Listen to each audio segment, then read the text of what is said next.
From JBS Studios in Greater New York, this is the JBS News Update with Teisha Bader. I'm Teisha Bader with the JBS News Update for Tuesday, February the 4th, 2020. Israel's President Rivlin shared his support today for the return to peace talks and the use of the newly announced U.S. peace plan as the foundation for that. Rivlin made the remarks as he welcomed 30 outstanding members of the U.S. Armed Forces to his home in Jerusalem, a visit organized by JINSA, the Jewish Institute for National Security of America, whom Rivlin thanked for advancing and deepening the security relations with the United States, our most important ally. In addressing the troops, Rivlin said, "While we will never compromise the security of our citizens, I believe that a vision of peace with our Palestinian neighbors is a realistic one.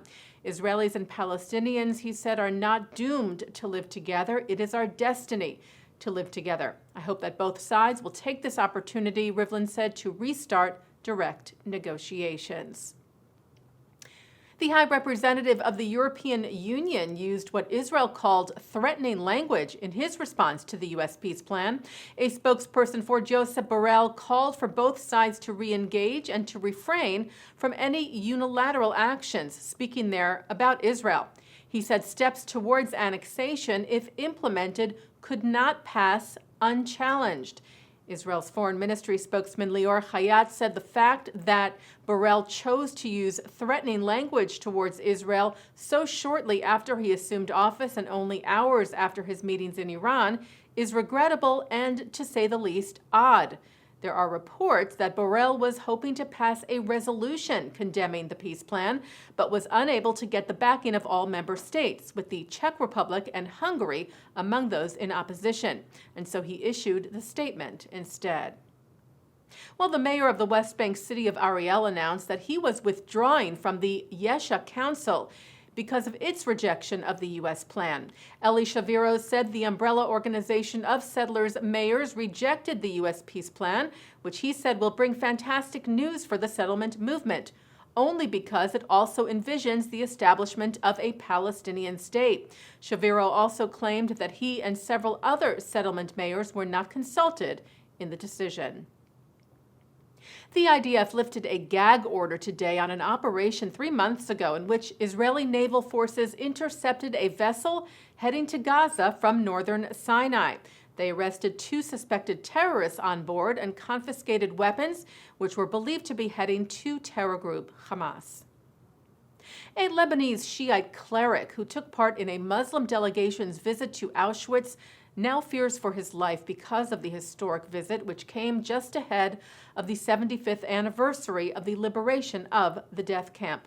Sheikh Muhammad Ali El-Husseini was among the Muslim clerics with representatives from the Muslim World League on the historic trip last month, organized by the American Jewish Committee.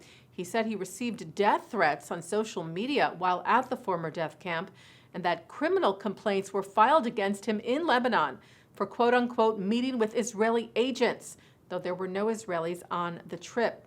The AJC's David Rosen and Poland's Chief Rabbi Michael Shudrich said they are doing what they can to help the cleric, who is seeking asylum in France. Rosen said Muhammad Husseini is an example of courageous integrity, which is actually slowly but surely increasing in the Arab world, despite the dangers, as witnessed by the Auschwitz visit.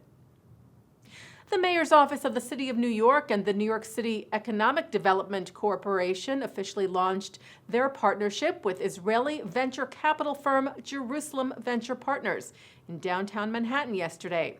The International Cyber Center of New York, a new tech hub, will focus on companies working in the cyber technology sector, hoping to transform the City of New York into the global capital of cyber innovation.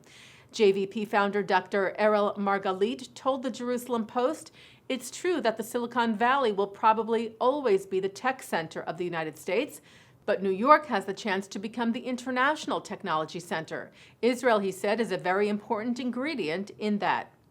Also taking part in the ceremony yesterday, actress and entrepreneur Gwyneth Paltrow, whose father was Jewish.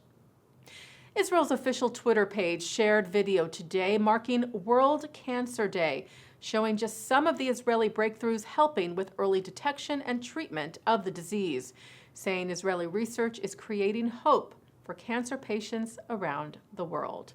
Taking a look now at our programming for tonight on JBS for Tuesday, February the 4th at 7 o'clock, former IDF Major General Elazar Stern briefs American cadets on the current state of the Israeli armed forces. At 7:30, Tammy Rossman-Benjamin talks about campus anti-Semitism. At 8, Brett Stevens and Barry Weiss join Eric Ward to discuss ways of reversing hate in America with Jody Rudorin from the 2019 ADL's Never Is Now Summit. Then at 9 o'clock tonight, it's a special edition of In the News. Alan Dershowitz responds to the barrage of criticisms against him seen throughout the media, from CNN and the New York Times to The View and Saturday Night Live. That's with Mark Golub.